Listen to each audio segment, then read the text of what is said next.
superior to us tonight. Got our butts kicked. Learn from it. 24-hour rule is still in place, and you got Minnesota next up.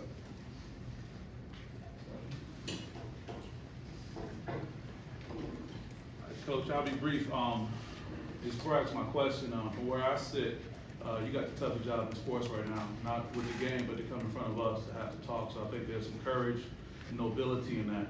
So with that being said, what life lesson could you share with your team, or just share with people in general having to stand before us right now after this experience? Well, you got to be a man. Being a man is taking responsibility in everything that you do, and accountability, and that's a life lesson in itself. You live long enough, you'll go through some things in life that'll make you say, "This is life."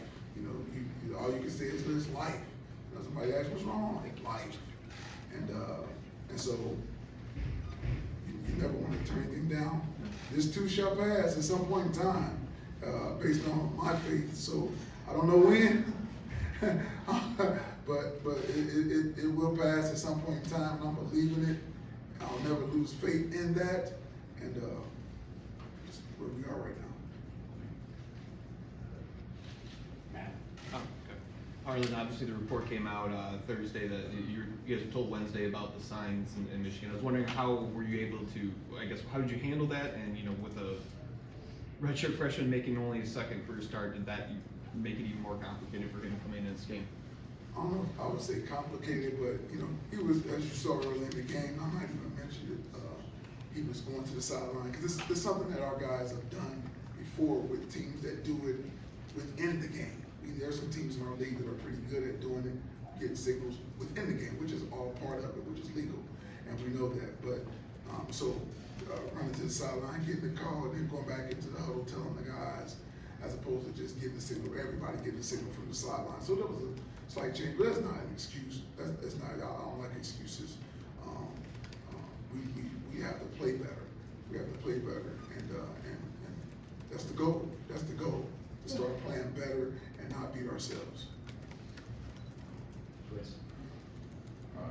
As a former player in the program and having been here for some of the success, seeing the last touchdown going 49-0, biggest home loss in the history of the stadium, I guess, how do you kind of reflect on that, and what did you tell the guys about how to move on from this? Whether you lose by 1 or 49, it's a loss, first of all. So you just trying to, what I told them was, hey, we need guys.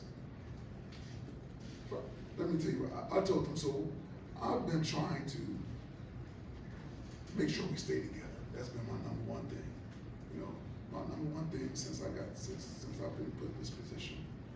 And so some of that, and doing some of that, I've probably, been kind of like, okay, that's okay that he did that, a little bit. Not nothing crazy, just not really who I am as a person, because I was trying to be compassionate towards the players, if I'm making sense. All right.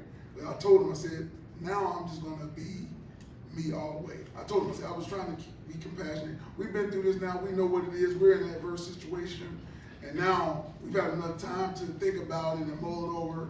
Now it's just like, let me be me far as, okay, if you're not here where you're supposed to be on time, every day, all day, like you're supposed to be, okay, now you won't play, because that's me. That's me. But, I am a compassionate person. I understood the situation that we were in, so I was trying to just make sure everybody stayed together. Now it's going to be like, who you see out there are guys that are all in, going to give us everything, all day, every day. I'm talking on and off the field. And it wasn't nothing super egregious before, but I'm big on time stuff and respect.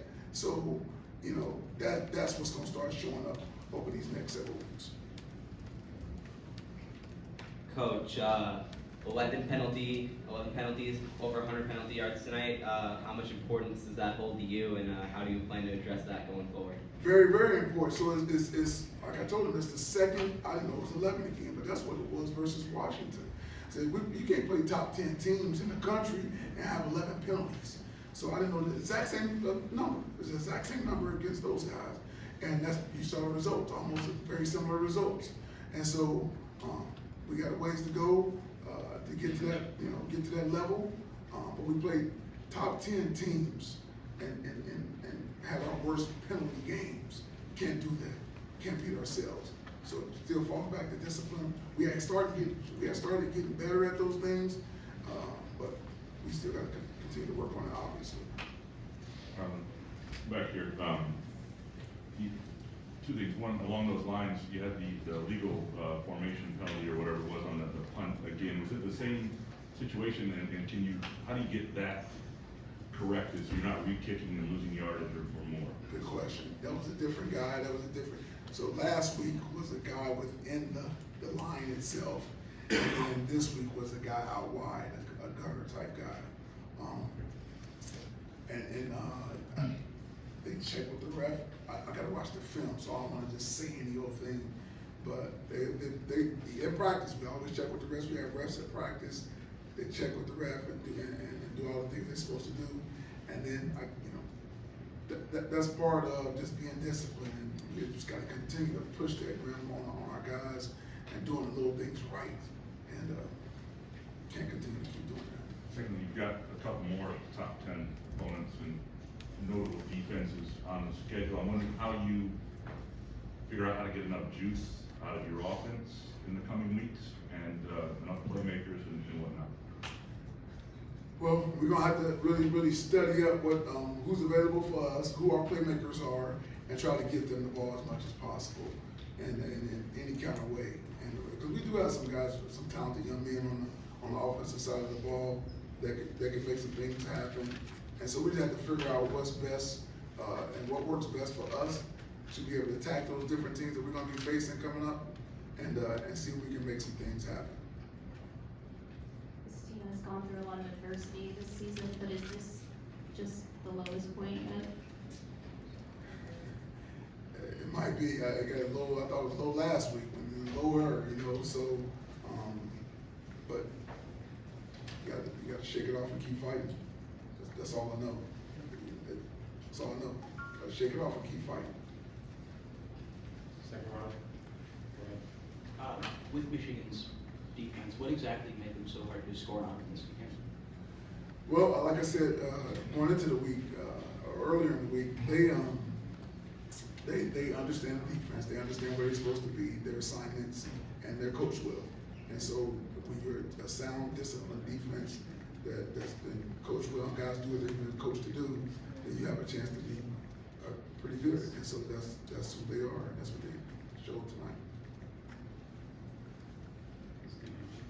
Well, and I guess just after a game like this, the way things have gone the last couple of weeks, are you concerned at all about keeping those guys together the way you were talking about earlier, changing some of your demeanor and everything? Are you worried about this last stretch and guys sort of splitting apart? Right. Well, from the locker room that I saw in there, that was part of me saying what I said too. Like, they keep fighting, man. They are. You got guys speaking up. Guys that are passionate and that care and correcting others. They are, man. I love this group. I love this group. I know we're not getting the results that we want, but I love this group of young men, and I appreciate all they've been doing. And I think we'll be fine. I really do. And after tonight, and as you try to move forward with the season, do you go back to this moment and kind of this game film, or is it kind of trash it and try to move forward to next week and keep showing, like you said, the resiliency of this group? You have to watch it. You have to watch it. Face reality. You got to face what really happened, and then get better from it.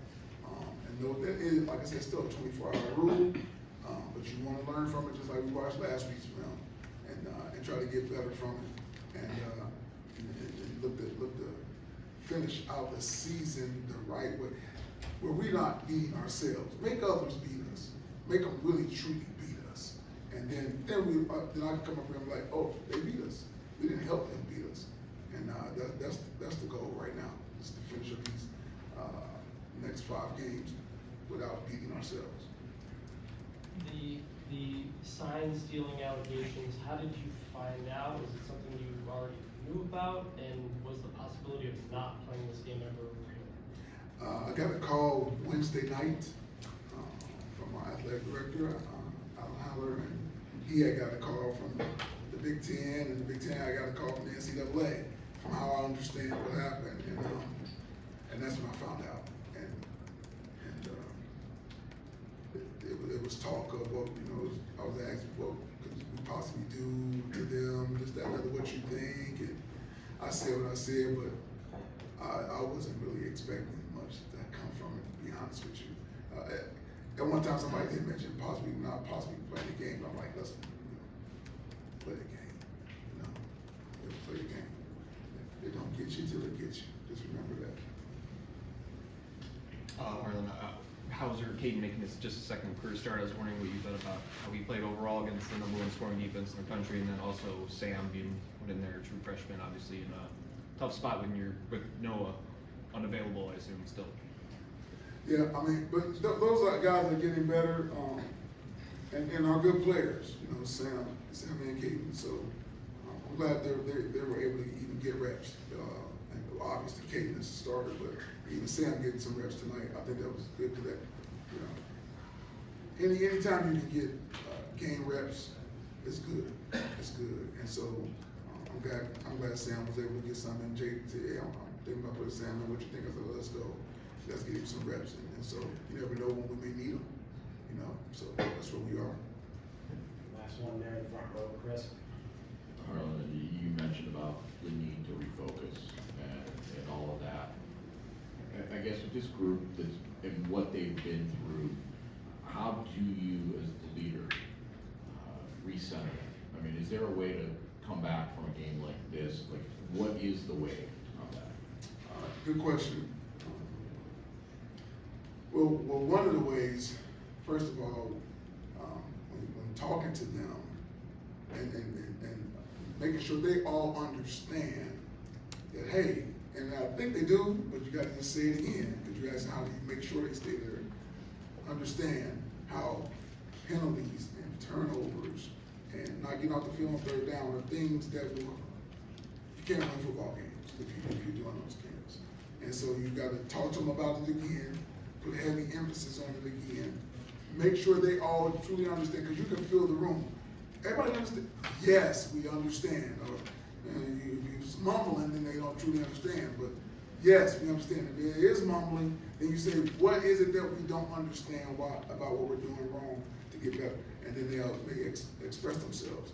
So you got to have some dialogue with the team and back and forth. But most time, I can already tell you, I feel like most of them are going to say, yes, we understand, we're reading ourselves, we got to get it corrected, and this is how we're going to get it done. And then we stay together, we stay unified, we hold each other accountable on those things, and then we have a chance to improve and get better and possibly win some football games. All right, that's all the questions.